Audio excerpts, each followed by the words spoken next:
The Whispering Dead. A tale of cursed kings, forgotten gods, and the horror that waits in the dark. The kingdom of Oloru was once the richest land in all of Gombe, its golden palaces shining beneath the sun.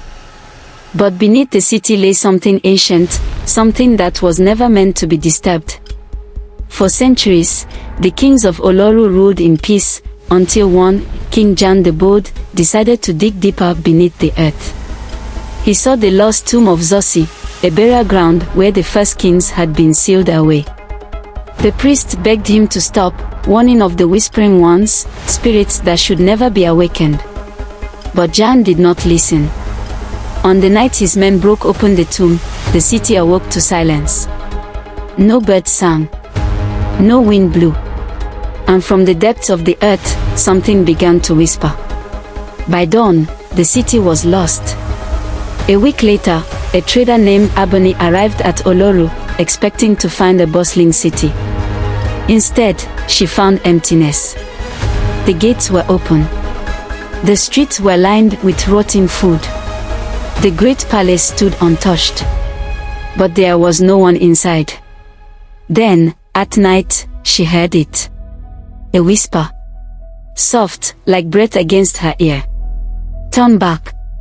She ran to escape, but found the gates closed behind her. The city would not let her leave.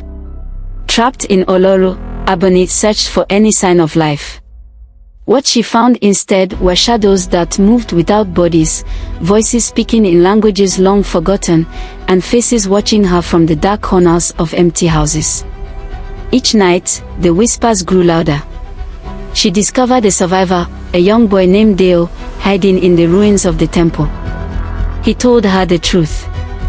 They are still here. The people, they are not gone. They are just waiting. Determined to escape, Abani and Deo sought the help of an old priest who had locked himself inside the archives. He told them the legend of the Whispering Dead, souls cursed to walk between life and death, bound by Nzasi's wrath. The king disturbed their sleep, he said. And now they wish to bring us all into their silence.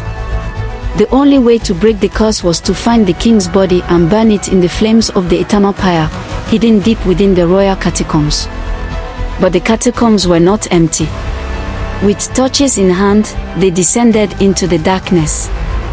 The tunnels twisted and stretched as if the city itself was alive. The walls pulsed. The air was thick with whispers. Then, they saw them. The people of Oloru, hundreds of them, standing motionless in the tunnels, their eyes white, their mouths open, whispering in unison. Join us.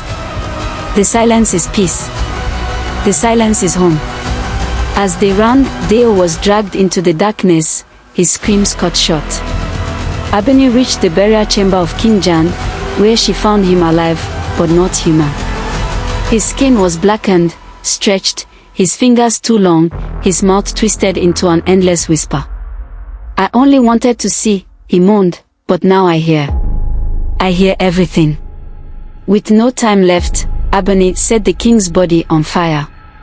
The Whispering Dead shrieked in agony as flames consumed them, their whispers turning into screams. The tunnels shook, the city crumbled, and the sky turned red as the curse was broken. As Abani crawled from the ruins, she looked back one last time. And saw Deo standing in the smoke, his white eyes watching her. It's not over, he whispered. Abani escaped Oloru, but the city remains a cursed ruin, its gates forever closed. Travelers speak of hearing whispers on the wind, voices that call them to enter. And sometimes, on the darkest nights, a young boy with white eyes can be seen at the city gates, waiting for someone foolish enough to listen.